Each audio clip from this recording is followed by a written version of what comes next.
சாதாரணமாகவே பெண் குழந்தைகளிடத்தில் பேசுகின்ற பொழுது கவனமான சொற்களை பயன்படுத்தக்கூடியவர்களாக அந்த துறை சார்ந்தவர்களை அழைக்கிறார்களா என்பதில் நான் கவனம் வைப்பது உண்டு. ஏனென்றால் எல்லோரும் டோன்ல தான் போறாங்க. தொனி, டோன். எந்த டோன்ல பேசுறோமோ அந்த டோன்ல செய்திகள் போய் சேருது. எனக்கு தெரிந்து இந்த டோன்ல மிக விஷமத்தனமான கருத்துக்களை டோனை பயன்படுத்திக்கிட்டு சொல்லிட்டு போற பல சிந்தனையாளர்களை நான் பார்த்திருக்கிறேன்.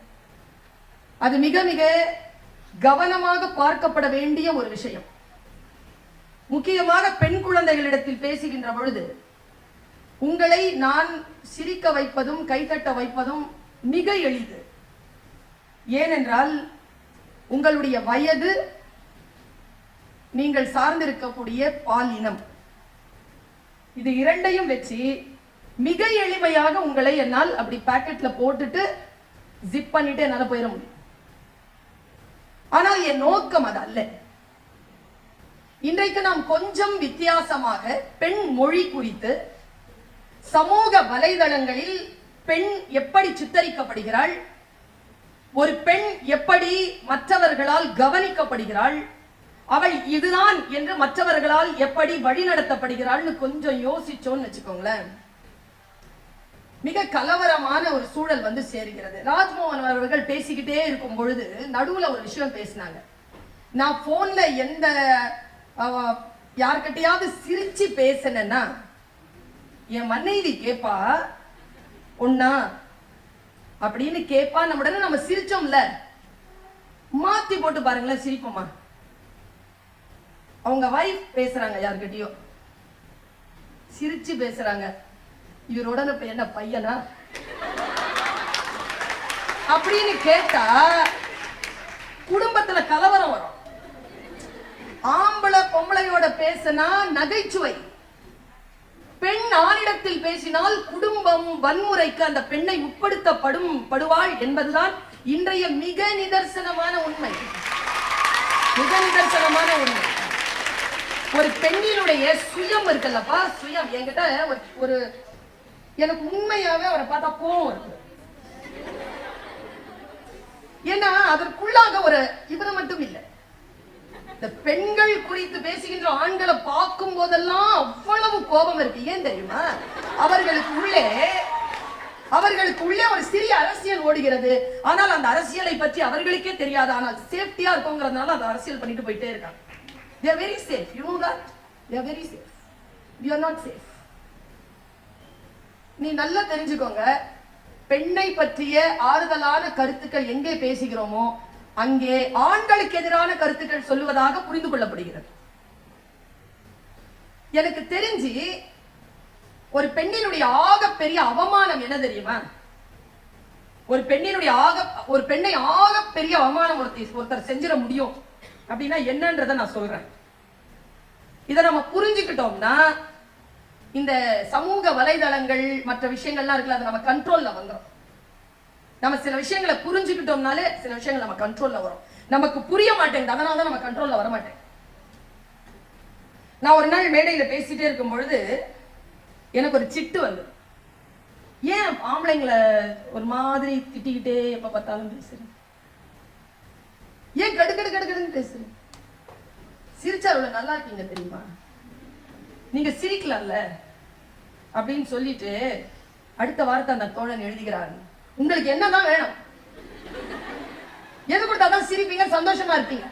நான் உங்களை மட்டும் கேட்கல, எல்லா பொம்பளைங்களையும் கேட்கிறேன். அப்படி ஒரு கடிதங்க. உனக்கு படிப்பு வேணுமா,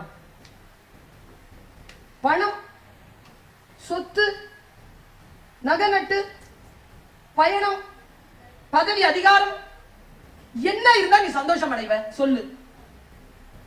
எல்லா பெண்களின் சார்பாக நீங்க இதுக்கு பதில் சொல்லணும்னு சொன்ன உடனே உங்கள் எல்லோரின் சார்பாக நான் ஒரு பதில் சொன்னேன். அதுக்கு நீங்க அக்னாலேஜ் பண்றீங்களா இருந்தா பண்ணிடுங்க. என்ன பதில் தெரியுமா? நான் என்கிட்ட போட்டு பார்த்தேன். அதுல இன்னொரு மேட்டர் இருந்துச்சு.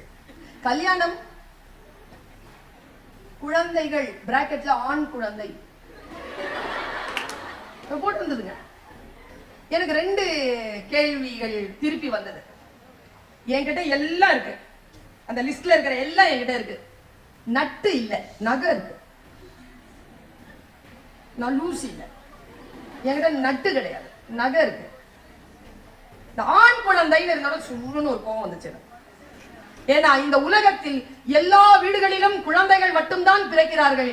இந்தியாவில் தான் அவர்கள் ஆண்களாகவும் பெண்களாகவும் பிறக்கிறார்கள். நான் அந்த லிஸ்ட பார்த்துட்டு சொன்னேன், என்கிட்ட இதுல இருக்கிறது எல்லாமே இருக்கு, ஆனால் நான் எப்பொழுது நிறைவடைகிறேன்? நான் உண்மையாகவே சந்தோஷமாக இருக்கிறேனா?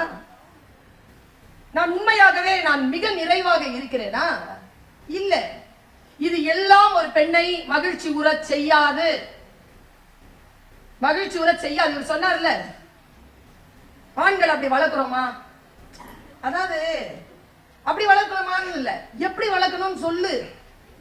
அதானே தெரிய மாட்டேங்குது. வச்சுக்கிட்டா வஞ்சனை பண்றோம், தெரிய மாட்டேங்குது. நான் சொல்றேன் பாருங்க, எப்படி வளர்க்கணும்னு சொல்றேன் பாருங்க. ஆண் குழந்தைகளை எப்படி வளர்க்கணும்னு சொல்றேன். எப்படி வளர்க்கப்பட வேண்டும் ஆண் குழந்தைகள்? நான் அதுக்கு சரியா பதில் சொன்னேன். என்ன பதில் தெரியுமா? எல்லாம் என்கிட்ட இருக்கு, நான் நிறைவாக இல்லை, நான் மகிழ்ச்சியாக இல்லை. பல நேரங்களில் நான் ரௌத்ரமாக ஆகிறேன். ஏன் என்றால் இந்த ஆண் உலகத்திற்கும் ஆண் உலகத்தை பற்றி மட்டுமே தெரிந்து வைத்திருக்கக்கூடிய பெண் உலகத்திற்கும் நான் சொல்லக்கூடிய ஒரு செய்தி, ஒரு பெண் எப்பொழுது நிறைவடைகிறாள், எப்பொழுது சந்தோஷிக்கிறாள் என்றால் அவளுக்கான சுயமரியாதை அவளுக்கு அளிக்கப்படுகின்ற பொழுதுதான் அவள் மகிழ்ச்சி அடைவாளே தவிர மற்ற எந்த காலத்திலும் அவளை மகிழ்ச்சி உற வைக்க முடியாது. Self respect. ஒரு பெண்ணுக்கு செல்ஃப் ரெஸ்பெக்ட்ங்கிறது என்னது? இந்த உலகம் தராதுங்க. நான் உங்க எல்லார்கிட்டையும் சொல்றேன், ஆண்களுக்கும் பெண்களுக்கும் இருக்கக்கூடிய மிகப்பெரிய வித்தியாசம் என்ன தெரியுமா? எல்லா விதத்திலையும் நாம் அவர்களை விட வேறு. எல்லா விதத்திலையும், பயாலஜிக்கலா, பிசிக்கலா, சைக்கலாஜிக்கலா, ரெண்டுமே ஒண்ணு கிடையாது. அவரவர்கள் நிலையில் உயர்ந்தவர்கள். ரெண்டுமே ஒண்ணு கிடையாது. பயாலஜிக்கலா நாம வேற, அவங்க வேற. பிசிக்கலா நாம வேற, அவங்க வேற. சைக்கலாஜிக்கலா நாம வேற, அவங்க வேற. அவங்க சிரிக்கிறதுக்குலாம் நம்ம சிரிக்க முடியாது, நம்ம சிரிக்கிறத அவங்களால புரிஞ்சிக்கவே முடியாது. இதுதான் அடிப்படையா இருக்கக்கூடிய சில விஷயங்கள் இருக்கு இல்லையா? நான் அவரை மையமிட்டு இதை பேசல, நான் பொதுவா பேசுறேன். அவர் இன்னைக்கு சிக்கனாரு, இல்லைன்னா இந்த மைக்கெல்லாம் ரெடி பண்ணுவாங்கல்ல, அவங்களெல்லாம் கூட வச்சு பேசுவாங்க. ஏன்னா அங்கெல்லாம் ஆண்கள் தானே இருப்பாங்க, 2-3 பேர் தான் உட்கார வச்சிருப்பாங்க. பரவாயில்ல, அங்க பின்னால ஒருத்தர் உட்கார்ந்துட்டு இருக்காரு, ஆனா அவர் வந்து தன்னுடைய வேலையில பிஸியா இருக்காரு. என்ன பிரச்சனைனா, ஒரு பெண்ணினுடைய சுயம் எப்படி புரிந்து கொள்ளப்பட வேண்டும், அவள் எப்பொழுது இந்த உலகத்தில் சந்தோஷம் அடைகிறாள், எப்பொழுது அவள் முழுமை அடைகிறாள். நான் இப்படி ஒரு விஷயத்த சொல்றேன்ப்பா, அவளுடைய சுயமரியாதைன்றது என்னன்னு சொல்லிடுறேன். 17-18 வயதில் இருக்கிறீர்கள் நீங்கள். நான் சொல்றது புரிஞ்சிருச்சுன்னு வச்சுக்கோங்களேன், ஜெயிச்சிட்டீங்கன்னு அர்த்தம். இந்த வயசுல புரியணும். 40 வயசுல புரிஞ்சு ஒரு பிரச்சனை கிடையாது. 18ல புரிஞ்சிடும். நான் நிறைய நாள் ஆச்சுங்க பஸ்ல டிராவல் பண்ணி ஒரு ப்ரோக்ராமுக்கு போகணும். என்னுடைய கார் என்னை விட்டுட்டு போயிருச்சு. நான் போய் அதை கேட்ச் பண்ணணும்னு சொன்னா பின்னால ஒரு ஏசி பஸ் வந்துச்சு, இந்த பெருங்கலத்தூர் விட்டு இருந்தான் பஸ். அது ஏறிட்டேன். முன்னால வண்டி போயிட்டு இருக்கு. நான் போன்ல சொல்றேன், நீங்க போயிட்டே இருங்க, நான் அங்க இறங்கிக்கிறேன், நீங்க எனக்காக நிக்க வேண்டாம், போயிட்டு இருங்க, சரக்கு சரியா வந்துகிட்டு இருக்கிறேன் நான் அப்படின்னு சொல்லிட்டு நான் கரெக்டா கோஆர்டினேட் பண்ணிட்டு இருக்கேன். முன்னால மகளிர்னு போட்டிருக்குங்க, 2 சீட்டு மகளிர்னு போட்டிருக்கு. அதுல 2 பேர் உட்காந்துருக்கான், ஒரு பொண்ணு உட்காந்துருக்கு, ஒரு பையன் உட்காந்துருக்கான், 2 பேர் உட்காந்துருக்கான். நான் போய் நிக்கிறேங்க, அவன் எந்திரிக்கவே இல்லை. கொஞ்சம் தூரம் தானேன்னு சொல்லிட்டு நின்றுட்டே இருக்கிறேன். அந்த பொண்ணு கிட்ட இவன் பேசுறான், அந்த பொண்ணு கிட்ட இவன் பேசுறான். என்ன பேசுறான்? இரு இன்னும் மேட்ரே வரல, அதுக்குள்ள நீ ஏன் சந்தோஷம்? என்ன பேசுறான்? ஏய் கேள, வேற ஒண்ணும் இல்ல, ரொம்ப பெருசாலாம் நினைக்காத. கேள. இந்த பொண்ணு வந்து காதுல அந்த இது போட்டு வச்சிருக்கு, அதான் அதை போட்டு வச்சுக்கிட்டு அது கேட்டுட்டு இருக்கு, பாட்டு கேட்டுருக்கு. அது கேட்கவே, அந்த பையனை பார்க்கவே இல்லை, இப்படி பண்ணிக்கிட்டே இருக்குது. ஆமல்ல, கேள அப்படிங்கிறானா?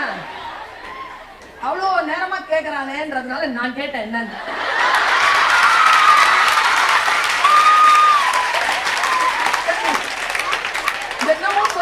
சொல்லு என்னன்னு பாரு. அவன் சொல்றான் அந்த பொண்ணுகிட்ட, அந்த பொண்ணுல காது இருந்தா எடுத்துட்டு என்ன அப்படின்ச்சா, கடவுளை இதை மட்டும் நீ இந்த வயசுல புரிஞ்சுக்க, மற்றதெல்லாம் பின்னால வரும். அவன் சொல்றான், நீ ரொம்ப அழகா இருக்க. சரியா? உங்க கவனி, நல்லா கவனி. 2 சீட்ல 1.5 சீட்ல உட்காந்துருக்கான். சரியா? அவன் சொல்றான் இவ அழகா இருக்கிறன்னு. இது திருப்பி ரியாக்ஷன். நான் அப்படியே போய் முன்னால பார்த்தேன் என்ன ரியாக்ஷன் பண்றா இதுக்கு அப்படின்னு பாரு. அப்படின்னு அவன்ல சிரிச்சுட்டாங்க. அவன் இந்த சனியனுக்கு அந்த அவமானம் கூட புரிய மாட்டேங்குது. அவன் சிரிக்கிறான். அடுத்த பாயிண்ட் பாரு. நீ அவன் உண்மையா அவன் நல்லவங்க. அவன் அடுத்ததா நமக்கு ஒரு நம்மள ரிலீவ் பண்றான். ஆனா நாம தான் சிக்கிக்கிட்டு இருக்கோம். அவன் சொல்றான் அந்த பொண்ணுகிட்ட, உனக்கு தெரியுமா நீ ரொம்ப நல்ல பொண்ணு. அவன் சொல்றாங்க இந்த பொண்ணுல மறுபடியும் கால் எடுத்துட்டு என்ன சொன்ன, நீ ரொம்ப நல்ல பொண்ணு. ஆமாவா? ஏன்? அவளுக்கு வந்து she wants to know the reason why he is telling that she is so good. He is telling she is so good. She wants to know why I am so good to you. அதுக்கு அவன் சொன்னான் பாரு பதில். ஏன்னா நான் என்ன சொன்னாலும் நீ நம்புற. புரியுதா? எங்க நாம நிதானிக்கணும்ங்கிறது புரியுதா? அப்படியே இது இந்த 20 வயசு பையன் மட்டும் செய்யல இந்த காரியங்களை. நான் ஒரு யூனிவர்சிட்டிக்கு போயிருந்தேன். யூனிவர்சிட்டிக்கு கீழே இருக்கக்கூடிய ஒரு காலேஜுடைய பிரின்சிபல் அவரு உட்கார்ந்து இருக்கிறாரு. அந்த ப்ரோக்ராம் வந்து மகளிர் தினம், மார்ச் 8 மகளிர் தினம். அன்னைக்கு என்ன பேசுறதுக்கு கூப்பிட்டுருக்காங்க. நான் உட்கார்ந்து இருக்கிறேன். ஹிந்து பத்திரிகையில இருந்து சப் எடிட்டர் வந்திருக்காங்க. நானும் அவங்கள உட்கார்ந்துருக்கோம். அந்த யூனிவர்சிட்டி 2 பேரும் உட்கார்ந்துருக்கோம். இதே மாதிரி தாங்க அரங்கம். ஒரு பிசிக்ஸ் டிபார்ட்மெண்ட் ப்ரொஃபஸர் ஒருத்தங்க, ஒரு லேடி, அவங்க வந்துட்டு யங் லேடி, அவங்க நேரா வந்துட்டு, hi girls, we are going to start the program. Oh, I'm really very happy. You all look so beautiful. Happy Women's Day அப்படின்னு சொல்லிட்டு ப்ரோக்ராம் ஆரம்பிச்சாங்க. Now I call upon our principal to give an inaugural address. அவரு போறாரு. சரியா? போய் நின்னுட்டு அப்படி பார்த்தாருங்க எல்லாரையும் பார்த்துட்டு என்ன பார்த்துட்டு சொல்றார், டாக்டர் பர்வீன் சுல்தானா வந்திருக்காங்கோ, அவங்க தமிழ் எனக்கு ரொம்ப பிடிக்கும். அதனால நான் இங்கிலீஷ்ல பேசாம தமிழ்ல பேசுறேன். சரி, ஆரம்பிக்கிற பேச்ச. All of you, Happy Women's Day. அது என்னன்னு தெரியல, பொம்பளை பிள்ளைங்கிட்ட பேசும்போது பாடி லாங்குவேஜ் எப்படி இருக்கும்?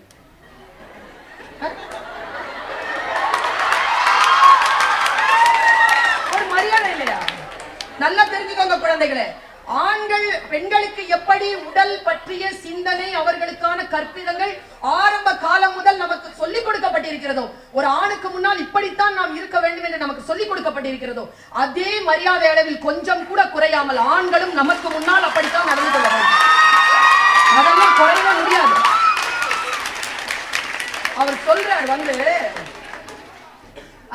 நீங்களாம் ரொம்ப அழகா இருக்கிறீங்கோ. அவர் பேசுறதுக்கு எவ்வளவு மேட்டர் இருக்கு. அதுல இருந்து அவர் அதை தான் எடுத்துட்டு பிசிக்ஸ் ப்ரொஃபசர் சொன்னாங்க, நீங்க எல்லாம் ரொம்ப அழகா இருக்கு. நான் ஒன்னு சொல்லிக்கிறேன் மேடம், அவங்க பேரை சொல்றாரு. I don't want to spell her name. Madam, நீங்கெல்லாம் அழகா இருக்கிறீங்கன்னு நீங்க சொல்லக்கூடாது. அந்த நேரம் அந்த மனிதர் அந்த வார்த்தையை பயன்படுத்தினார்ல, அப்பவே புரிஞ்சு போச்சு அவருக்கு வலதுபுறத்துல. அன்னைக்கு நான் உட்கார்ந்துருக்கேன், சனி, நான் உட்கார்ந்துருக்கேன் வலதுபுற சனி, நான் உட்கார்ந்துருக்கேன். அதெல்லாம் நீங்க சொல்லக்கூடாது மேடம், அதெல்லாம் நீங்க சொல்லக்கூடாது, அதெல்லாம் நான் தான் சொல்றேன். நீங்க ரொம்ப அழகா இருக்கிறீங்க, நான் தான் சொல்லணும் சொல்லிட்டு வந்து உட்காந்துட்டாரா. எனக்கு பிபி ஏறுது தலையில. நேரா போய் உட்காந்துட்டு அவர்கிட்ட பார்த்துட்டு நான் ஒரு விஷயம் சொன்னேன். சார் நீங்க, நான் எப்போ பெரியவர்களை அவமானப்படுத்த மாட்டேன். என்னுடைய சுயமரியாதைக்கு, என் மட்டுமல்ல நான் சார்ந்திருக்கக்கூடிய பாலினத்திற்கு யாரேனும் சுயமரியாதை இல்லாத கருத்துக்களை சொன்னால் உள்ளம் பண்ற மாதிரி அப்படி போயிட்டு நிக்கிற வழக்கம். போயிட்டு அவர்கிட்ட சொன்னேன், சார் நீங்க கில்லி படம் பார்த்திருக்கீங்க சார், கில்லி படம் பார்த்து இதை புரிஞ்சுக்கோ பிள்ளைங்களா, எல்லாரும் புரிஞ்சுக்கோங்க. நான் அங்கே கொடுத்த போர்க்குரல் என்பது என்னங்கிறது புரிஞ்சுக்கோங்க. இதை புரிஞ்சுக்கிட்டீங்கன்னா நாம இன்னைக்கு இந்த விஷயத்துக்குள்ள என்ட்ரி ஆயிடும். அவர் சொல்றாரு, நான் சொன்ன போய் கில்லி படத்துல ஒரு கேரக்டர் பிரகாஷ் ராஜ்னு ஒரு கேரக்டர் வரும். அவர் அடிக்கடி ஒரு வார்த்தை சொல்வார்.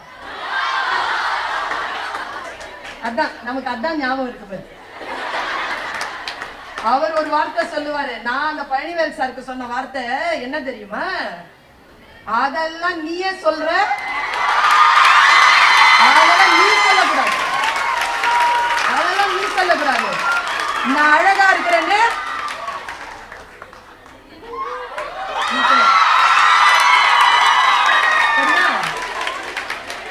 இதை யார் தெரியுமா சொல்லி கொடுத்தா எனக்கு? ஏ பெண்ணே, இன்னைக்கு போய் உன் டைரியில எழுதி வச்சுக்கோ இந்த வார்த்தைய. ஏ பெண்ணே, நீ அழகா இருக்கிறாய் என்று சொல்லக்கூடிய தகுதியை வேறு எந்த ஆண் மகனுக்கும் தராதே, அது உன் சுயமரியாதைக்குரிய விஷயம் என்று சொல்லி இருப்பது சுவாமி விவேகானந்தர். சுவாமி விவேகானந்தர் சொல்றார், நான் அழகா இருக்கிறேன்னு எனக்கு முன்னால எவனாவது சொன்னா என் சுயமரியாதையை அவன் குறைக்கிறான் என்று பொருள். அதெல்லாம் நீ ஏன் சொல்ற, அதெல்லாம் நீ சொல்லக்கூடாது என்று சொல்லி தாண்டி போவதற்கு நமக்கு தெரிய வேண்டும். ஆமாவா அப்படி நின்னா வச்சுக்க செத்தான்னு அர்த்தம். இந்த மொழிதான் நமக்கு புரிய வேண்டும். இன்னும் ஒரு WCCல இதை சொல்லலாமான்னு எனக்கு தெரியல. நான் வர்றது SIT காலேஜ்ல இருந்து, சொல்லலாமான்னு தெரியல. கடமையாக நினைக்கிறேன். உன் வயது என் மகனுக்கு, அதனால் என் மகளிடத்தில் சொல்வது போல் ஒரு மிகப்பெரிய வரலாறு சொல்லிட்டு போனேன். முடிஞ்சா புரிஞ்சுக்கோ, இல்ல உன் பொண்ணுக்கு சொல்லி கொடு. சரியா? பெண்ணினுடைய உடலை ஆயுதமாக நினைக்க வேண்டும். It's a weapon. Our body is a weapon. சரியா? அப்போ வெப்பன் நீ எப்படி பயன்படுத்த வேண்டும், எப்படி மரியாதை செய்ய வேண்டும்? ஒண்ணும் இல்ல, ஒரே ஒரு விஷயத்தை சொல்றேன். எனக்கு நாக்கு என்பது வெப்பன். ஒரு உயரம் தாண்டுகின்ற ஒரு மிகப்பெரிய ஸ்போர்ட்ஸ்ல இருக்கக்கூடிய ஒருத்தனுக்கு அந்த கொம்பு இருக்குல்ல, அது வெப்பன். வாழ் வீரனுக்கு வாழ் என்பது வெப்பன். ஸ்பீக்கர்ஸ்க்கு மைக் அப்படிங்கிறது வெப்பன். ரைட்டர்ஸ்க்கு பென் அப்படிங்கிறது வெப்பன். டீச்சர்ஸ்க்கு ரெட் இங்க் அப்படிங்கிறது வெப்பன். வெப்பன் வெப்பனை எப்படி பயன்படுத்தணுமோ அப்படிதான் பயன்படுத்தணும். நான் அங்க உட்கார்ந்துட்டு இருக்கும் பொழுது இந்த நாக்கு வெப்பன் கிடையாது. நான் எப்பொழுது என் மேடைக்கு வந்து நிற்கிறேனோ இந்த நாக்கு என்னுடைய ஆயுதமாக மாறுகிறது. எப்பொழுது அதை வெப்பனா பயன்படுத்தணுங்கிறது இருக்கு. பெண்ணினுடைய உடலை எப்படி வெப்பனா பயன்படுத்தணும்ன்றது சொல்லி தரேன் நான். ரொம்ப பெரிய கொஸ்டின்லாம் வருது. நம்ம ரிப்பேலா ஒரு கேள்வி கேட்டோம்னு வச்சுக்கோங்களேன். எங்க அம்மா வந்திருக்காங்க. எங்க அம்மா என்ன எப்படி தெரியுமா சொல்லி வளர்ப்பாங்க?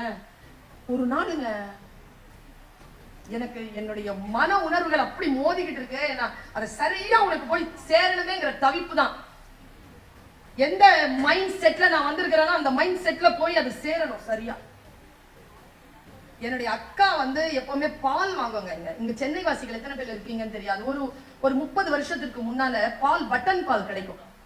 நான் போய் பட்டன் பால் வாங்குவோம். எங்க அக்கா தான் போவோம் பட்டன் பால். எங்க அம்மா என்ன எப்படி வளர்த்துருக்கு தெரியுமா? வந்திருக்கு, போகும்போது காட்டுறேன். ரொம்ப சுமாரா இருக்கும் பாக்குறதுக்கு, ஆனா டெரர், பயங்கர டெரர். இன்னொரு ஒரு விஷயம் என்ன தெரியுமா? நான் வந்து ஒருத்தவங்க என்னுடைய பயோடேட்டா வாசிக்க ஆரம்பிச்சாங்க. அதுல கொஞ்சம் தப்பு தவறுமா இருக்கு, அதனால தான் நிறுத்திட்டேன். வந்து யூடியூப்ல கேட்டெல்லாம் பயோடேட்டா வாசிக்காதீங்க. என்னுடைய அக்கா இருக்கு, எனக்கு ஒரு அண்ணன், ஒரு அக்கா, ஒரு தம்பி, ஒரு தங்கச்சி. வீடு கும்பலா இருக்கும். என்னன்னா அக்கா அண்ணனுக்கு என்னென்ன பயன்படுத்துறாங்களோ அதெல்லாம் எனக்கு கொடுப்பாங்க. நான் அதை இன்னும் பயன்படுத்தி தீத்துருவேன்னா எனக்கு முன்னாலேயே அடுத்த 2க்கு புதுசா வாங்கி தருவேன். இந்த கொடுவெல்லாம் பார்த்து பார்த்து வளர்ந்தவனா.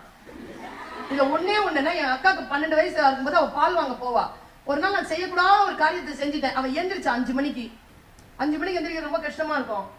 அவ எழுந்திரிச்சு எப்பவுமே போவா. நான் வேணும்னு புரண்டு படுப்பேன். அன்னைக்கு ஒரு தகாத காரியத்தை பண்ணிட்டேன். அவளை பார்த்து நக்கலா சிரிச்சிட்டேன். அவ என்ன பார்த்தா, என்னம்மாப்பா அன்னைக்கு வந்து எங்க அம்மாட்ட என்னமோ சொன்னான். அடுத்த நாள்ல இருந்து பால் வாங்குற டியூட்டி எந்து.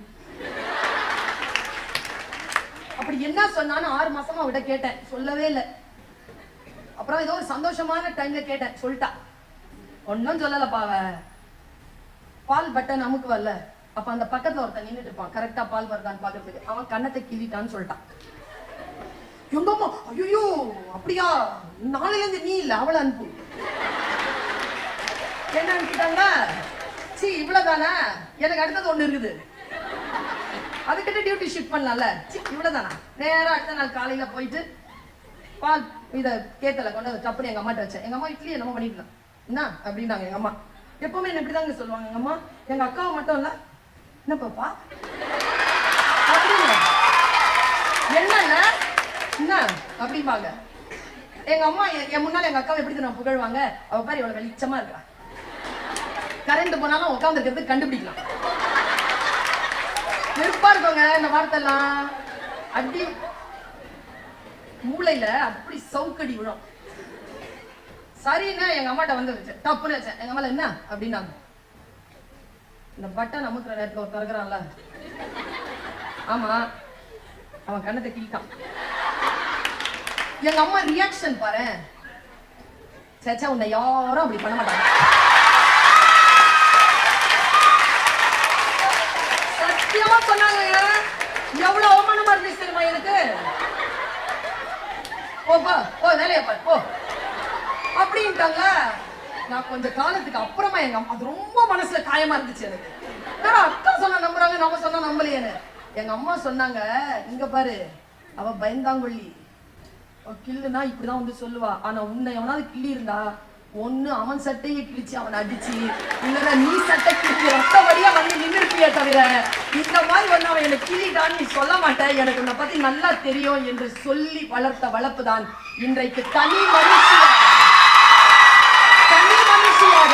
உலகமெல்லாம் வலம் வந்து கொண்டிருக்கக்கூடிய பேராற்றல் எனக்கு கிடைத்தது என்றால், உன்னை யாரும் அப்படி வன்முறைக்கு உட்படுத்த முடியாது. அப்படி உட்படுத்தினால் நீ எதிர்த்து நிற்பாய் என்கின்ற விதையை எனக்கு என் தாய் உள்ள போட்டிருக்கிறார். இது பெண்மொழி, இது பெண்மொழி. ஒரு நாள் எங்க அம்மா வந்து, எங்க அம்மாக்கு தெரியாது அது எப்படி அவங்க வளர்த்தாங்கன்னு. ஒரு நாள் என் சித்தப்பாட்ட எங்க அம்மா என்னை பத்தி சொன்னாங்க, என் பொண்ணு எவ்வளவு தைரியசாலி தெரியுமா. நால மனசுல அடிக்குது, அம்மா ஏதோ கெட்ட வார்த்தை சொல்ல போற, அமைதியா அமைதியா அமைதியா இருக்கு அமைதியா இருங்க. என் பொண்ண அப்படி வளர்த்துருக்காங்க. எப்படி வளர்த்துருக்கீங்க நிறைய சித்தப்பா சும்மா இருக்க கூடாது. அவர் சொன்னது உடனே எங்க அம்மா சொல்றாங்க, அவளை நான் ஆம்பளை மாதிரி வளர்த்து வச்சிருக்கேன். அவன் போன உடனே நான் சொன்னேன், எங்க அம்மா, அம்மா இது வரைக்கும் நீ என்னென்னமோ எனக்கு சொல்லி இருக்கிறீங்க, அதெல்லாம் இல்ல, இதை விட கெட்ட வார்த்தைய நீ எனக்கு எதிராக பயன்படுத்தவே முடியாது. ஏன் தெரியுமா, ஒரு ஆம்பளைய பார்த்து நீ பொம்பளை மாதிரி இருக்கிறனா அது அவனுக்கு திட்டுனா, ஒரு பொம்பளை பிள்ளைய பார்த்து நீ ஆம்பளை மாதிரி இருக்கிறனா இவ்வளவுதான். நம் சுயமரியாதை என்பது என்ன, நம்முடைய ஜெண்டர், நம்முடைய பாடி. ரொம்ப நுட்பமான ஒரு விஷயம் சொல்றேன், WCCல அதை சொல்லலாமான்னு தெரியல அப்படின்னு சொன்னல, சொல்றேன். என் பிள்ளைங்க தானே நீங்களும், சொல்றேன். என்ன தெரியுமா, பாடி இருக்குல்ல, தேங்க்யூ, பாடி இருக்குல்ல, இதை வெப்பனா பயன்படுத்தணுங்கிறதுல அதுல என்னன்னா, இந்த உடம்ப போக பொருளாதான் கருதுறாங்க. அந்த பொள்ளாச்சியினுடைய பயங்கரத்தை எல்லாம் நீ வந்து அந்த வீடியோ கிளிப்பிங்ஸ் எல்லாம் கேட்கும் போது, அந்த உடல் எவ்வளவு வன்முறைக்கு உட்படுத்தப்பட்டிருக்கு அப்படிங்கிறது, அதுக்கு பிறகு எத்தனை பேர் தற்கொலை செய்து கொண்டிருக்கிறார்கள் வரலாறு எல்லாம் பார்க்கும் பொழுது, அந்த கலவரங்களை எல்லாம் பார்க்கும் பொழுது அது கண்ணுக்கு வந்தது வராதது எத்தனையோ ஆயிரக்கணக்கில் புதஞ்சி கிடக்குது. இந்த உடம்ப என்ன செய்யறதுப்பா, எப்படி பாதுகாக்கிறது? நான் ஒரு சின்ன விஷயத்த சொல்றேன், முடிஞ்சா அதை பண்ணிக்கோ, இந்த வயசுல பண்ணிக்கோ. நான் தான் சொன்னேன் 40 வயசுல பண்ணி ஒன்னும் பிரயோஜனம் இல்லை, ஆனா அப்ப கூட பிரயோஜனம் தான். ஏன்னா சமூகம் அவ்வளவு கெட்டு கிடக்கும். உனக்கு ஒரு வரலாறு தெரியுமா, 60 வருஷத்துக்கு முன்னால, ரொம்ப நுட்பமா சொல்றேன், பாரிக்கின்னு சொல்லுவாங்க உருதுல, மென்மையா சொல்றேன், முடிஞ்சா கேட்டு. 60 வருஷத்துக்கு முன்னால வரைக்கும் உனக்கு எனக்கு பிற்படுத்தப்பட்ட தாழ்த்தப்பட்ட சமூகத்தை சேர்ந்த அதிகார வர்க்கத்தில் இல்லாத உழைப்பாளர் சமூகத்தில் இருக்கக்கூடிய பெண்களுக்கு மேலாடை அணியும் வழக்கம் இல்லை. இதை நம்ம போடக்கூடாது, பிளவுஸ் போடக்கூடாது. பிளவுஸ் போட்டு உள்ள நீங்க பிரா போட்டீங்கன்னா நீங்க டாக்ஸ் கட்டணும், லக்ஸுரி டாக்ஸ். உங்களுடைய உடம்ப நீங்க கச்சை போட்டு மறைச்சுக்கணும்னா லக்ஸுரி டாக்ஸ் கட்டணும். திருவிதாங்கூர்ல ஒரு வேலைக்கார பொண்ணு கச்சை கட்டிட்டு வந்துட்டான், பிரா போட்டுட்டு வந்துட்டான், மேல வந்து துணி போட்டான். திருவிதாங்கூர் மகாராணி இந்த மார்பை வெட்டிட்டான். போட முடியாது, போடக்கூடாது. பாஞ்சாலிக்கு துகில் உறிஞ்சாங்க தெரியுமா? ஏன்? அடிமை பெண்கள் மேலாடை அணியும் வழக்கம் இல்லை. மேல ஆடை போட முடியாது. நாங்க வயல்ல நாத்து நடும் பொழுது முட்டி இருக்குல்ல, கால் முட்டி, அதுக்கு மேலதான் புடவை இருக்கணும். நீ குனிஞ்சி நட்டுக்கிட்டே போகணும். பின்னால இருப்பான் பண்ணையார்.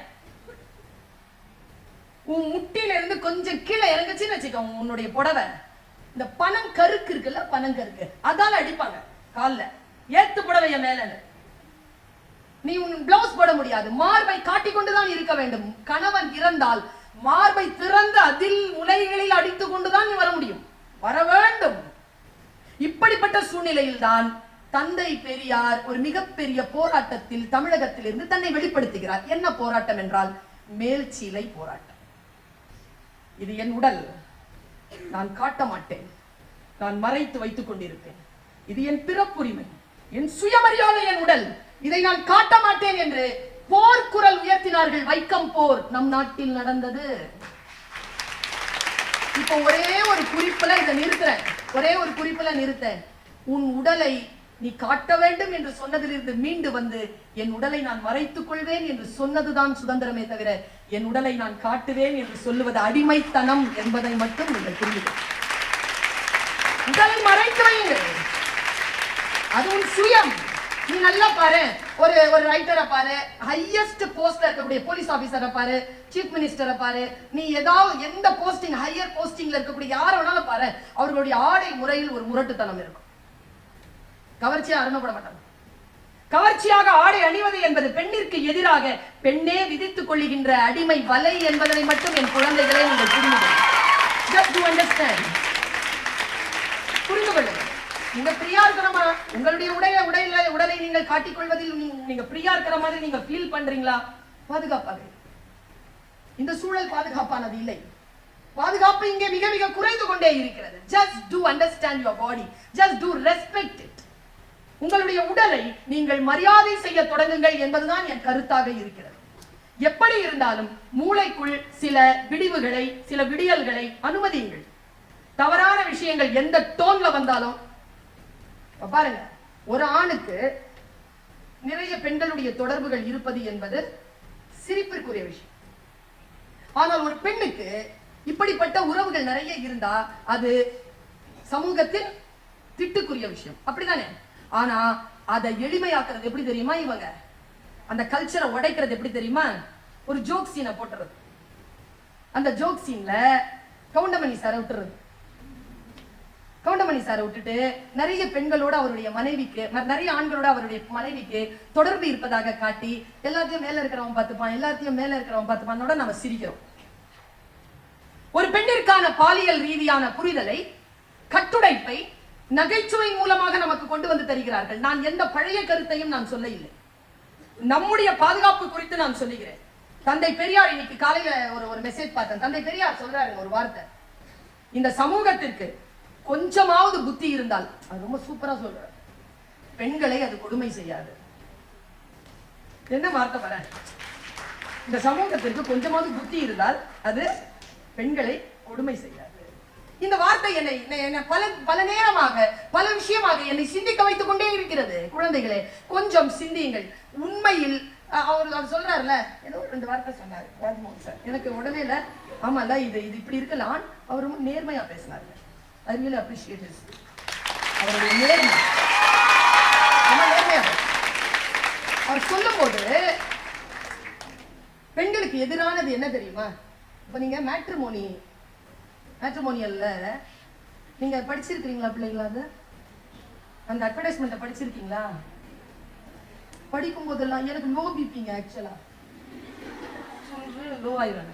என்னடா உலகம் இது அப்படின்ட்டு யோசிச்சா உள்ள கீழே போயிடுது. எனக்கு கோபம் வருது. எனக்கு இல்ல எழுதி இருக்கிறான் பாரு ஒரு மேட்ரிமோனியல் 23 years old. நான் அப்படியே படிக்கிறேன். 23 years old. fair. ஆமா, domestically well trained, preferably home science, slim. அப்புறமா அவனுடைய ஜாதி பேரை சொல்றான். அவனுக்கு தேவை. நான் உன்னை கேட்கிறேன், எதுக்கு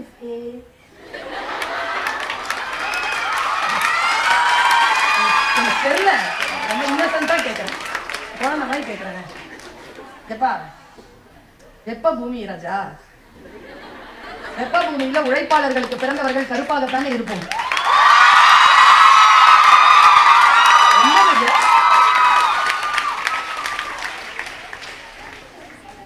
ஆரோக்கியமா தானப்பா இருக்கணும். இல்ல சும்மா இருக்கிறது ஹார்ட் அட்டாக் வந்து செத்து இருக்கு தெரியுமா?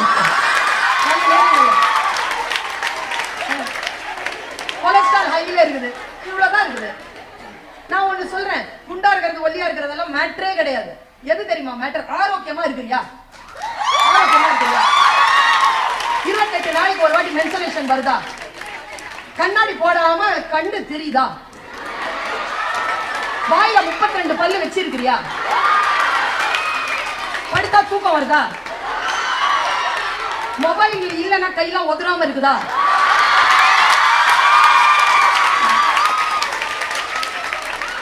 நீதான் அழகி. பேரழகி சொல்லவா? பேரழகி. பேரழகி யாருன்னா எவன் பேசினாலும் புரியுதா? உன்னை நான் எல்லையில்லாமல் காதலிக்கிறேன், அப்படி என்றால் புரியுதா? give explanation, do explain. எல்லையில்லாமல் தானே என் உயிரையும் கொடுப்பா. அதை வச்சுக்கிட்டா என்ன பண்றது?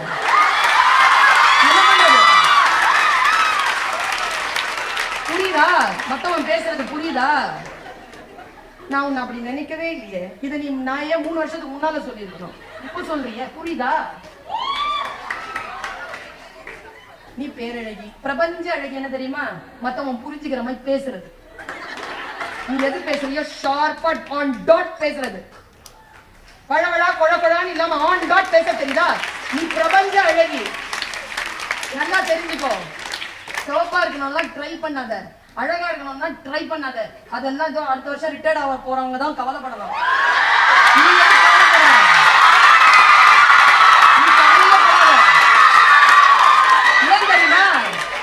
ஏன்னா வயது போக போக கொஞ்சம் கிரேஸ் அப்படியே குறைஞ்சுக்கிட்டே இருக்கு. ஆனா grow with grace தான், அது ஒரு அழகு தான். ஆனா அந்த அழகை அக்செப்ட் பண்றதுக்கான அந்த அறிவு இருக்கு இல்லையா, அதுதான் நாம் கேட்க வேண்டியது. உன் வயசுல எந்த டிங்கரிங் பட்டி எந்த வழியும் பார்க்காத. இயல்பா டிஃபால்ட்டா நீ நல்லா இருக்கிற, அழகா இருக்கிற, இயற்கையா அப்படியே உண்டு. இப்படியே இருங்க. எந்த ஒரு பூச்சு மேய்ச்சி எல்லாம் இல்லாமல் ஆரோக்கியமா இருக்கிறியா? புத்தியா இருக்கிறியா? பேரன்போடு இருக்கிறாயா? ஒரு மலர் மலர்கிறது என்றால் அந்த மலரை பார்த்து பறிக்காமல் சிரித்து விட்டு உன்னால் போக முடிகிறதா? நீ பேரழகான சமூகத்தில் இருந்து கொண்டிருக்கிறாய், உதவி கொண்டிருக்கிறாய் என்று பொருள். குழந்தைகளே, பல நேரங்களில் நான் யோசித்து பார்க்கிறேன், நமக்கான புரிதல்கள் இல்லாத காரணத்தினால் நமக்கு பல சங்கடங்கள் வந்து சேர்கின்ற. ஒரு 2 விஷயத்தோட நான் நிறைவு செய்ய. 2 விஷயம். ஒண்ணு, மென்சுரேஷன் பீரியட் இருக்குல்ல, இது யாரும் சொல்ல மாட்டாங்க உனக்கு. ஏன்னா தெரியாது. தெரிஞ்சு சொல்லாம இல்ல, தெரியாது. 25,000 உயிரற்ற உடல்களை போஸ்ட்மார்ட்டம் செஞ்ச மதுரை பெரியாஸ்பத்திரி டாக்டர் தினமணியில ஒரு நடுப்பக்க கட்டுரை ஒண்ணு எழுதியிருந்தார். அன்னிலிருந்து என்னுடைய புத்தி வேறு. நான் படிச்சதுல இருந்து வேற படிக்கிறது இல்லையா? நாம தான் வேற என்னமோ படிக்கிறோம். அது சிறப்பான விஷயங்களை படிக்கிறோம். படிங்க, பார்க்கறத விட படிங்க. பார்த்து பழகிட்டீங்கன்னா படிக்க முடியாது. பார்வையாளர்களுக்கு இல்லாத சுதந்திரம் வாசகனுக்கு இருக்கு. நான் சொல்ற வார்த்தையெல்லாம் வீட்டுல போய் யோசிச்சுப்பேன். இந்த சுதந்திரத்தோடு படிக்கிறேன். அவர் சொல்ற உடம்புல இருக்கக்கூடிய அந்த ஆய்வு கூறு, உடம்ப வந்து போஸ்ட்மார்ட்டம் பண்ண அந்த டாக்டர் சொல்ற 90 விழுக்காடு சூசைட் பண்ண அந்த பாடிஸ், ஆக்சிடென்ட் ஆன பாடிஸ் தவிர்த்து சூசைட் பண்ண பாடிஸ் மட்டும் எடுத்தா அதுல 90% லேடிஸ்ங்கிறாருங்க, பெண்கள் அப்படிங்கிற. அதுலயும் அவர் ஒரு வார்த்தை சொன்னாருங்க, நிறைய பேர் தீயிட்டு தற்கொலை செய்து கொள்கிறார்கள் அந்த காலத்துல. இன்னில இருந்து ஒரு 20 வருஷத்துக்கு முன்னாடி தீயிட்டு தற்கொலை செய்து கொள்கிறார் அப்படி சொல்லிட்டு அவர் ஒரு குறிப்பு எழுதினார். எனக்கு புரியல, எனக்கு காலம் போக போக புரியுது.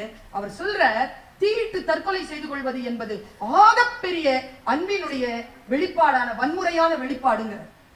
எனக்கு வலிச்சா நீ சாவல, இந்த பாரு எனக்கு எவ்வளவு வலிக்குது அப்படின்னு காட்டுறதுக்கான முயற்சியாம். என்ன புத்தி!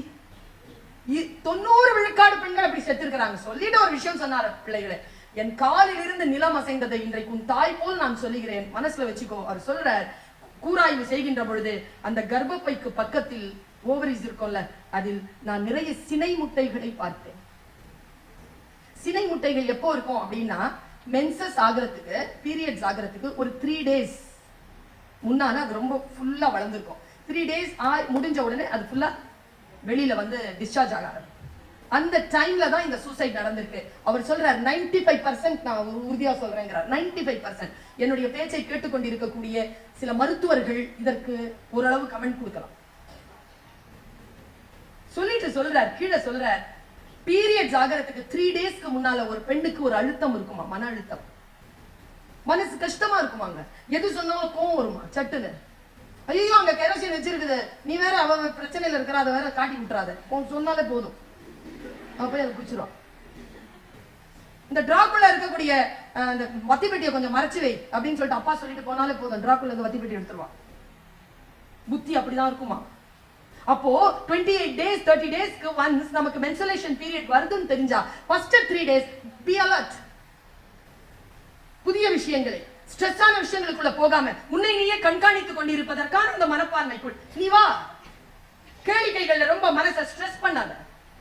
என்டர்டெயின்மெண்ட் ஃபேக்டர் போக போக நீ ஸ்ட்ரெஸ்க்குள்ளாவே வருவ. அதனால தான் இந்த சமூக வலைதளங்களில் நமக்கான மொழி இல்லாமல் இருக்கிறது. குழந்தைகள் நம்மள எவ்வளவு ஸ்ட்ரெஸ் பண்றாங்க தெரியுமா? உனக்கு ஒரு விஷயம் தெரியுமா? பெண்களுக்கு கெட்ட வார்த்தை சொன்னா பிடிக்காதுப்பா. ஆம்பளைங்களுக்கு இது சொல்லி சொல்லி வளங்க. பெண்களுக்கு பிடிக்காது. நீ கெட்ட வார்த்தை ஒண்ணு சொல்ல, அந்த அவ்வளவுதான், அறுத்து விட்டுட்டு போயிட்டே இருப்போம். நம்ம கெட்ட வார்த்தை பிடிக்காது. இது கல்யாணம் ஆனதுக்கு அப்புறம் சொல்றதுங்களை என்ன பண்றது? அவங்க அந்த மாதிரி ஆம்பளைங்களுக்கு நான் என்ன தெரியுமா சொல்றேன், இங்க பாரு, சின்ன வயசுல திரும்பிடு, இல்லன்னு வச்சுக்கேன் உனக்கான ரிசல்ட் நீ 60 வயசு ஆன அப்புறமா உனக்கு ஆரம்பிக்கும்.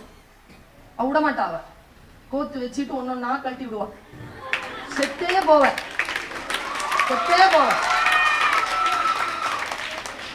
பெண்களை அச்சுறுத்துவது ஒரு விஷயம் தெரியுமா? பெண்களுக்கு பிடிக்காது. இவர்கிட்ட சொன்னா 4 இடத்துக்கு போவோங்கிறதுனால தான் சொல்லிட்டு இருக்கிறேன். பெண்களுக்கு கெட்ட வார்த்தை பிடிக்காது, பெண்களுக்கு அச்சுறுத்துவது பிடிக்காதுப்பா. ஒரு விஷயம் சொல்றேன், டைரியில எழுதி வச்சுக்கோங்க. ஆண்களே எழுதி வச்சுக்கோங்க, பெண்களை அச்சுறுத்தினால் நீங்கள் விரும்பாததை செய்ய தொடங்குவார்கள்.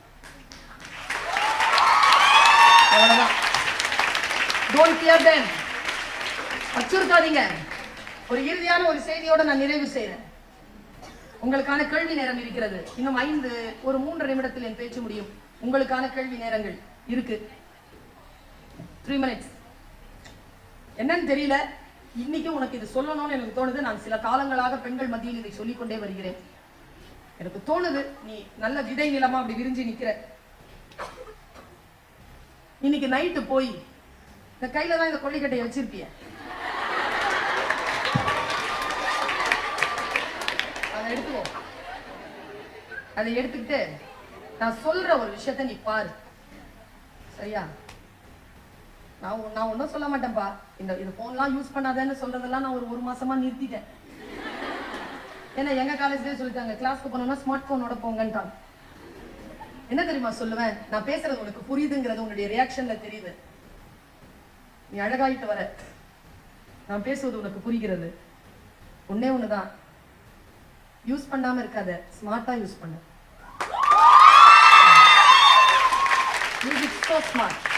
இது என்னுடைய ஆபீஸ், இதான் என் செக்ரட்டரி, இதான் நான் நோட் பேட். எனக்கு என்னுடைய ஸ்பீச்சஸ் எல்லாம் இதுல தான் நோட்ஸ் எடுத்துப்பேன் நான். இதுலதான் நான் வந்து பைபிள், குரான், தேவார திருவாசகங்கள், சங்க இலக்கியங்கள், காப்பியங்கள், 4000 திவ்ய பிரபந்தம், தங்க மருவிய இலக்கியங்கள் எல்லாம் வச்சிருக்கேன். ரெஃபரன்ஸ்னா டக்குன்னு எடுத்துருவேன். யூஸ் இட் ஸ்மார்ட், அவ்வளவுதான். யூஸ் பண்ணாதெல்லாம் சொல்ல மாட்டேன், ஸ்மார்ட்டா யூஸ் பண்ண. இன்னைக்கு போய் ஒரு பெண்ணை பத்தி மட்டும் கேட்டுட்டு வந்துரு, அந்த பெண்ணை மட்டும் சொல்லிட்டு போயிடுறேன். நீ எல்லாமே அப்படிதான், நான் அப்படிதான், இங்க இருக்கிற எல்லா லேடிஸும் அப்படிதான். அவ பேர் அருமினா சின்ஹா. அவ யாருன்னா உத்தரப்பிரதேசத்துல பிறந்தா. தெரிஞ்ச பிள்ளைங்க நினைவுபடுத்திக் கொள்ளுங்க, தெரியாத பிள்ளைங்க இன்னொரு வாட்டி போய், தெரிஞ்ச பிள்ளைங்க இன்னொரு வாட்டி பாருங்க, தெரியாத பிள்ளைங்க முதல் முறையா பாருங்க. அருமினா சின்ஹான்னு போட்டாலே உங்களுக்கு அந்த யூடியூப்ல அந்த கூகுள்ல போனீங்கன்னா உங்களுக்கு அந்த டாக்குமெண்ட்ரி ஃபிலிம் வந்துடும். அவளே ஒரு டாக்குமெண்ட்ரி ஃபிலிம் பண்ணியிருக்கா அவளை பத்தி. 2011 அவளுக்கு 20-22 வயசு. she is a volleyball player. எத்தனையோ கொடுமைகள் பெண்களுக்கு நடக்குதுப்பா. நான் ஒன்னே ஒண்ணு சொல்றேன், உங்க எல்லார்கிட்டையும் கெஞ்சி கேட்டுக்கிறேன், பெண்ணினுடைய வன்முறையை நிறுத்த வேண்டும் என்றால் ஒரே வழிதான், அதை பரப்பாமல் இருங்கள். அவள் ஏதேனும் குற்றம் செய்வதாக அல்லது அவள் குற்றத்திற்கு உட்படுத்துவதாக செய்தி வந்தால் அவள் பெயரை சொல்லி அவளுடைய உடலை காட்டுவதற்கான சூழல் வருகின்ற பொழுது just don't forward it, just delete it. Just delete it. அதை விட ஒரு பெரிய உதவி நீ அந்த பெண்ணுக்கு செய்துவிட முடியாது. பாலியல் ரீதியாக வன்முறைக்கு உட்படுத்தப்பட்ட ஒரு பெண்ணை வைத்துக் கொண்டு நாங்கள் ஒரு கருத்தரங்கம் நடத்தினோம். அப்ப அவ சொன்ன விஷயம் என்ன தெரியுமா? நான் உங்க முன்னால வந்துட்டேன், எல்லாருமே லேடிஸ்ங்கிறதுனால வந்துட்டேன், உங்ககிட்ட எல்லாருக்கிட்டையும் கெஞ்சி கேட்டுக்கிறேன், என்ன யாரும் செல்போன்ல போட்டோ எடுக்காதீங்க. உங்க வீட்டுல போய் உங்க அப்பா, உங்க தம்பி, உங்க அண்ணன், உங்க கணவர் யாராக இருந்தாலும் என் பெயரையோ என் உருவத்தையோ அவர்களிடத்தில் பகிர்ந்து கொள்ளாதீர்கள். ஏனென்றால் எப்பொழுது வேண்டுமானாலும் எனக்கான ஆபத்து அவர்கள் மூலமாக வரலாம். நான் பாருங்க, பெண்மொழி முடிந்தால் புரிந்து கொள்ளும். ஆண்களை ஆண்கள் தான், பெண்களை எப்படி அவர்கள் ஒதுக்கி வைத்திருக்கிறார்களோ பல விஷயங்களில், நாமும் ஜெண்டர் வாரியாக அவர்களை சில விஷயங்கள் அப்படி எடுத்து வச்சிருக்கோம். எல்லாத்தையும் சேர்த்துக்கப்ப. அருமினா சின்ஹாவுக்கு 22 வயசு. she is a volleyball player. நேரா டெல்லி போறா, ட்ரெயின்ல போறா. பாருங்க அந்த யூடியூப்ல இதயம் கிழிஞ்சிருங்க அதை பார்த்தீங்கன்னா. நான் நடுங்கி போனேன் அதை பார்த்துட்டு. அது ஒரு கேம்ப்ல நான் பிள்ளைங்களை, பொம்பளை பிள்ளைங்களை வச்சுட்டு ஒரு கேம்ப் நடத்திட்டு இருக்கும் பொழுது அது குழந்தைகளுக்கான மோட்டிவேஷனல் இதுக்காக நான் போட்டு காட்டினாங்க. ஆனா அதுல இருந்து நான் வேற விஷயம் தெரிஞ்சுக்கிட்டேன். நீ தெரிந்து கொள்ள முடியாத ஒரு விஷயத்தை தான் இந்த தாய் உனக்கு சொல்லிக் கொண்டிருக்கிறேன். அவ என்ன பண்றா, அவ டிராவல் பண்றா, 4 பேர் அந்த அந்த ட்ரெயின்ல ஏறுறாங்க. அவளுடைய செயினை பிடிச்சி இழுக்கிறாங்க. அவ ஸ்போர்ட்ஸ் கேர்ள்ல தடுக்கிறான். தெரியுமா, வன்முறை இருக்கின்ற பொழுது அவ அந்த ஆண்களுக்கு வந்து இன்னும் நீ தடுக்க மூர்க்கமாக அவர்களுடைய ஃபோர்ஸ் இன்னும் கூடும். அவன் இன்னும் ஃபோர்ஸ் காட்டுறாங்க அந்த 4 பேரும். அவளை சின்ன பின்னமாக்கி அவ அவ்வளவு எதிர்த்து நிக்கிறதுனால ட்ரெயின்ல இருந்து அவளை தள்ளி விட்டுறான். ட்ரெயினுடைய ஓரம் இருக்குல்ல, அதுல தேஞ்சிக்கிட்டே போய் ட்ராக்ல விழுந்துட்டான். காலையில 5:30க்கோ 6:30க்கோ அடிபட்டு இருக்கு. லெஃப்ட் கால் இல்ல. வாலிபால் பிளேயர்ப்பா, கால் இல்ல, அப்படி உட்கார்ந்துருக்கா. ரெஸ்கியூக்கு யாரும் வரல. காடு, விழுந்தது யாருக்கும் தெரியாது. சாயந்தரம் 6:30 மணிக்கு வர்றாங்க. அவ சொல்றா, நீ போய் பாரு, அந்த யூடியூப பாரு. நாம எல்லாம் என்னத்துக்காக நாம வந்து நம்முடைய கடமைகளை மறந்து கொண்டு இப்படி இருக்கிறோங்கிறதே எனக்கு புரியல. பல விஷயங்களை நம்ம ஷார்ப்பா, I really appreciate those who have organized this topic. I really appreciate that. Need based program. சொல்றாப்பாவ, நான் சாயந்தரம் 6:30 மணி வரைக்கும் நாய்களை விரட்டி கொண்டு உட்கார்ந்துருந்தேன். மயங்கிட்டோம்னா நாய் கடிச்சிருங்கிறதுனாலயே நான் மயங்காம உட்கார்ந்துருந்தேங்கிறப்பா. அப்படி கடக்குறா ஆறு, கண்ணுல எல்லாம் அடி, கையெல்லாம் பிஞ்சி போய் அப்படி உள்ள அப்படி கிடக்குறா. சொல்றா, சாயந்தரம் கூட்டிட்டு போனாங்க ஹாஸ்பிட்டல்ல, ஒரு தகவல் வந்தது, அனிஸ்தீசியா இல்ல, ஆபரேட் பண்ண முடியாது. ஆபரேட் பண்ணணும்னா நாளைக்கு காலைல 10:30 மணிக்கு தான் ஆகும். அப்படி 10:30 மணிக்கு வந்துச்சுன்னா 2 காலையும் சேர்த்து எடுக்கணும். விஷம் பரவுது. இந்த பிள்ளை என்ன தைரியசாலி பாருங்க. அவ சொன்னாலாம், காலையில 5:30 மணிக்கு அடிபட்டுச்சிங்க, சாயந்தரம் 6 மணி வரைக்கும் அப்படியே கடந்தேன், இதை விடவா வலிச்சிட போது, எனக்கு ஒரு கால் வேணும், மயக்க மருந்து இல்லாம ஆபரேஷன் பண்ணுங்க, நான் தாங்கிக்கிறேன். நான் தாங்கிட்டாங்க. அடுத்த நாள் காலையில 10:30 மணிக்கு அனுப்பிச்சிட்டா. இதெல்லாம் இல்லைங்க, இது நீயும் செய்வேன் நானும் செய்வேன். என் புள்ள பெறல வைக்க போறீங்கல்ல, அந்த வழி எல்லாம் தெரியும் நமக்கு. நான் எங்க தெரியுமா நிக்கிறேன்? அந்த இன்னர் ஸ்ட்ரென்த் இருக்குல்ல பிள்ளைகளா, அந்த இன்னர் அவேக்கனிங் இருக்குல்ல, அந்த இன்னர் பீஸ் இருக்குல்ல, அதைத்தான் நாம வந்து இன்கல்கேட் பண்ண, அதைத்தான் நம்ம வந்து ட்ரிகர் பண்ணணும்ங்கிற நான். அதுதான் நம்ம கிட்ட இல்ல. எதற்கு நம்ம ரியாக்ட் பண்றோம்ன்றதுல ரொம்ப தெளிவா இருங்க. இனிமேல் ரொம்ப ரியாக்ட் பண்றதுல ரொம்ப தெளிவா இருங்க. அவ பாரு ஒவ்வொரு வார்த்தையும் மினிட்டா நகர்த்தி பாக்குறேன் நான், மைக்ரோ செகண்டா நகர்த்தி பாக்குறேன் அந்த வீடியோவை. அவ சொல்றா, அவர் அஸ்ஸாமி பொண்ணு, அப்படி அவ அஸ்ஸாம்ல தான் ஒரு மாதிரி ஹிந்தியில பேசுறா, எனக்கு புரியல. கீழே வந்து ஸ்க்ரோலிங் இருக்கு, அதுல அப்படியே சொல்றா, நான் 3 நாள் கழிச்சு அனிஸ்தீஷியா கொடுத்தாங்க, கண்ணு முழிச்சேன், என்னுடைய தாய் மாமா வந்து நின்று என்கிட்ட சொன்னாரு, உனக்கு மலை ஏறதுனா ரொம்ப பிடிக்கும் இல்ல பாப்பான்னு கேட்டாரு. மனசு கஷ்டமாயிடுச்சு, நான் அழுதுட்டேன், அழுகையா வந்தது. இனிமேல் நான் எதுவும் செய்ய முடியாதே மாமா, பாவா ஏறலாம், எவரெஸ்ட் ஏறியா அப்படின்னு கேட்டாரு. நான் சிரிச்சிட்டேன். அவர் சொன்ன ஒரே வார்த்தை, எவரெஸ்ட் மலை ஏறுவதற்கு 2 கால் தேவையில்லைன்னு சொல்லிட்டு போயிட்டாரு. என்ன சொல்லிட்டாரு? இப்படியா சொல்றாங்க நமக்கு யாராவது? இப்படியா சொல்றாங்க? இப்படி சொல்லியா நம்மள மேல மேல தூக்கிட்டு போறாங்க? உன்னால் முடியாது, நீ இல்ல, இப்படிதான் சொல்றாங்க.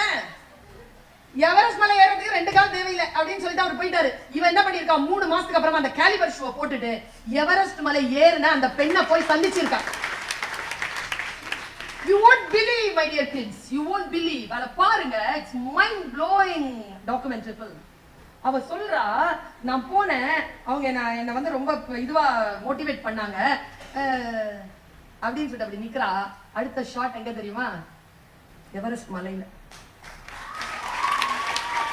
எப்போ தெரியுமா ஏறினா? அடிப்பட்டது 2011, அவ மேல ஏறினது 2013 மார்ச்.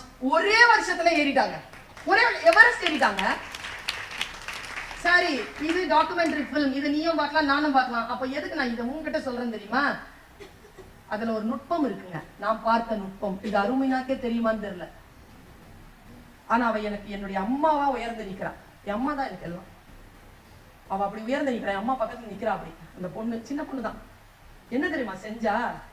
அவ அந்த ஹோல் இன்டர்வியூவை ஒண்ணு அவருடைய ரூம்ல உட்காந்து கொடுத்துருக்கா, அடுத்தது எவரெஸ்ட் மலையில உட்காந்துட்டு காலை தட்டி தட்டி பேசுறா. அதெல்லாம் ஒரு மேட்டரே கிடையாது. பிசிக்கல் அபியூஸ் ஆகுறதோ, பிசிக்கல் அடிபடுறதோ, வாழ்க்கையில கீழே சாயறதுக்கெல்லாம் ஒரு பிரச்சனையும் இல்லை. நம்ம எப்படி இருந்தாலும் மேல வரலாம் அப்படின்னு பேசுறா. ஆனா அவ பேசிட்டு மறுபடியும் அந்த கேலிபர் ஷூவை வச்சுக்கிட்டு நடந்து அந்த ட்ராக் போட்டுக்கிட்டு எங்க தெரியுமா நடந்து இன்டர்வியூ கொடுக்குறா? ரயில்வே ட்ராக்ல.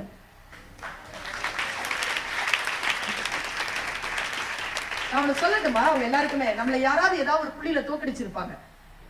அவ சொல்றா, இங்கேதான் மரணம் என்னை சந்தித்தது, இங்கேதான் நான் அவமானப்படுத்தப்பட்டேன், இங்கேதான் என் கால்களை இழந்தேன், இங்கிருந்துதான் எவரெஸ்ட் போனேன் என்று இங்கிருந்து சொல்கிறேன். உங்களை யாரேனும் அவமானப்படுத்தி இருந்தால் குழந்தைகளே, அந்த ஸ்பாட்ல நின்றுதான் நம்ம ஜெயிக்க முடியுமே தவிர அந்த ஸ்பாட்டை விட்டு ஓடி எல்லாம் நம்ம ஜெயிக்க கூடாது என்பதனை மனதில் நினைவுபடுத்திக் கொள்ளுங்கள். வாழ்க்கை ஒரு முறைதான் வருகிறது. அந்த ஒரு முறைக்கான அந்த வாழ்க்கை சுயமரியாதத்துடனும் தைரியத்துடனும் சந்தித்து அடுத்தவர்களோடு பேரன்பை பகிர்ந்து கொள்வதற்கான இயற்கை மகா சக்தியாக பெண் விளங்க வேண்டும் என்று கேட்டுக்கொண்டு வாய்ப்பளித்தமைக்கு நன்றி பாராட்டி விடைபெறுகிறேன். நன்றி.